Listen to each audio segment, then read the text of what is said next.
Oke, lanjut. Ada yang mau baca nomor 16? Saya, Dok. Boleh. Seorang laki-laki usia 40 tahun datang ke poli umum rumah sakit dengan keluhan bercak kemerahan, bersisik kekuningan, berminyak yang gatal di kedua sisi hidung, sekitar alis dan sepanjang punggung sejak 3 minggu yang lalu. Keluhan dirasakan berulang terutama saat pasien banyak bekerja. Pasien mempunyai riwayat ketombe hilang timbul sejak remaja. Diagnosis yang paling tepat adalah Oke, terima kasih, Indah. terima kasih, dokter. Oke. Nah, jadi kita lihat ya pasiennya, klinisnya, itu dia ada bercak kemerahan, sisik kuning berminyak yang gatal di sisi hidung, sekitar alis, punggung. Nah, ini adalah suatu area predileksi buat suatu penyakit. Oke, keluhan dirasakan terutama waktu banyak bekerja. Ini berarti yang micu. Dan punya riwayat ketombe hilang timbul nih, udah khas banget. Buat penyakit apa ya? Coba kita lihat di polling. Mangga diisi 15 detik.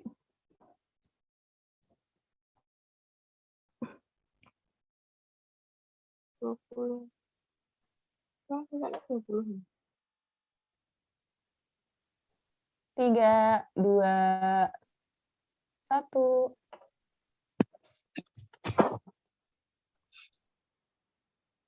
Ya, mantap ya. Sebagian besar, banyak banget, 89% nih jawab dermatitis seboroik. Nah, kita bahas tentang dermatitis seboroik. Boleh pulang. Nah, dermatitis seboroik ini dermatitis seboroik itu merupakan kelainan kulit papulosquamosa kronis. Biasanya jumpai di anak-anak ataupun dewasa. Predileksinya adalah area-area yang banyak sebasianya. Di wajah, kulit kepala, telinga, tubuh bagian atas, flexura, di inguinal, inframame, ataupun di aksila. Kemudian untuk etiologinya itu belum diketahui pasti, tapi beberapa hipotesis itu yang paling sering adalah status seboroik ini diturunkan. Karena dia juga ada yang bilang berkaitan dengan atopi. Kemudian ada malassezia furfur yang berlebihan. Dan juga proliferasi epidermis yang meningkat. Faktor predisposisinya seperti pada pasien ini, dia biasanya muncul kalau banyak kerjaan. Bisa karena dia capek ataupun stres secara emosional. Selain itu, infeksi juga bisa menyebabkan stres pada tubuh dan juga defisiensi imun. Manifestasi klinisnya kita bagi ke yang anak-anak atau infantil, itu yang di 3 bulan pertama kehidupan. Ini khas banget namanya adalah suatu cradle cap. Merupakan suatu sisik kekuningan yang berminyak. Nah, di sini sebenarnya dia bisa sembuh sendiri, dan kalau anak-anak biasanya nggak gatal. Nah, kalau dewasa, itu kita bisa lihat adanya lesi erythematus nih, merah-merah, dan ada sisik-sisiknya di atas lesinya. Ini kalau di kulit kepala, ini kalau di daerah glabella. Kemudian bisa ditemukan ketombe atau pityriasis sika.